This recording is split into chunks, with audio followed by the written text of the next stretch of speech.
Friends welcome back to my channel Vasunandan vlogs. అమ్మ చేతి చేపల పులుసు ఎలా తయారు చేయాలో చూసేద్దామా.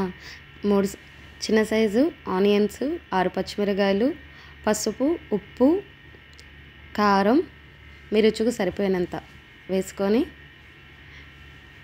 అవి ఒక 5 నిమిషాలు ముక్కలు మ్యారినేట్ చేసుకోవాలండి.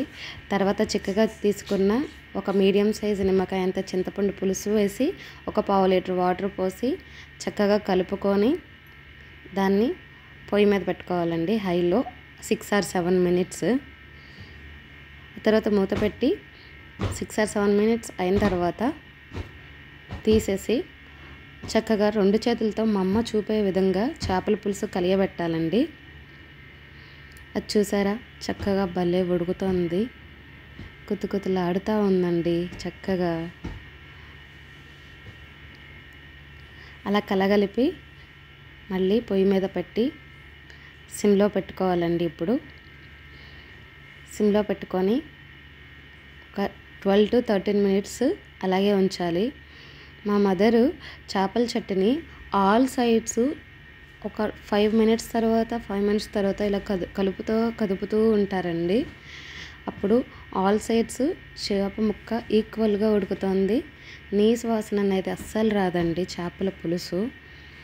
మా మదరు ఇంకో పక్క చికెన్ కర్రీ కూడా ప్రిపేర్ చేస్తున్నారండి. మా వారికి చాలా ఇష్టము మా మమ్మీ చేసేది. చూసారా చేపల పులుసు దగ్గర పడిపోయింది, ఎంత బాగా వస్తుందో చూసారా. చిక్కగా చేప ఉడికిపోయింది, పులుసు ఉడికిపోయింది అని మనకు ఎలా తెలుస్తుందంటే అండి, ఆ ఉల్లిపాయ ఒకటి తీసుకొని టెస్ట్ చేయండి. తిని చూస్తే కసకసలాడకూడదండి, చక్కగా మెత్తగా సాఫ్ట్గా అయిపోవాలండి ఉల్లిపాయ. అప్పుడు కర్రీ ఫినిష్ అయినట్టు మనం గుర్తుపట్టాలి. చాలా బాగుంటుందండి మా అమ్మ చేసే చేపల పులుసు. మస్ట్ ట్రై అండి. ఒక్కసారి ఇలా వండుకొని చూడండి, చాలా బాగుంటుంది. అదిగోండి మా మదర్ దింపే ముందు వేయలేదండి, ఇంకా 5 నిమిషాలు టైం ఉందనగానే కొత్తిమీర వేసి మూత పెట్టేశారు. ఎందుకంటే ఆ కొత్తిమీర కూడా ఉడికి ఆ ఫ్లేవర్ అందులో దిగుతుందండి, చాలా బాగుంటుంది. ఇటువైపు చికెన్ కర్రీలో చూసారా సరిపోనంత ఉప్పు కారము వేసి అది కూడా ఉడికిచ్చేస్తున్నారు. భోజనం టైం అయిపోతుందండి.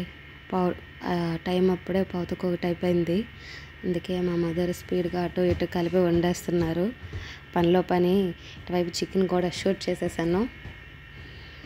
మా మదర్ చేసే చికెన్ కర్రీ అండి, అటు గ్రేవీగా ఉండదు, ఇటు ఫ్రైగా ఉండదు, చాలా బాగుంటుంది. అది కూడా కావాలంటే అడగండి ఫ్రెండ్స్, చికెన్ కర్రీ కూడా మీకు అప్లోడ్ చేస్తాను. అయిపోయిందండి చేపల పులుసు. అదిగోండి అమ్మ చక్కగా కర్రీ వడ్డిస్తున్నారు. ఆ కొంచెం కర్రీతో అన్నం అంతా తినేవచ్చండి, చాలా బాగుంటుంది, అసలు అద్భుతంగా ఉంటుందండి. తప్పకుండా ట్రై చేయండి ఫ్రెండ్స్, చాలా బాగుంటుంది. అలా చూస్తూనే ఉన్నాను కానీ నాకు నోట్లో వాటర్ వచ్చేస్తున్నాయి. మా మదర్ అలా చక్కగా వేస్తుంటే పళ్ళెంలో. అండ్ మా మదరు పులుసు లేకుండా చేపల ఇగురు కూడా వేస్తారండి.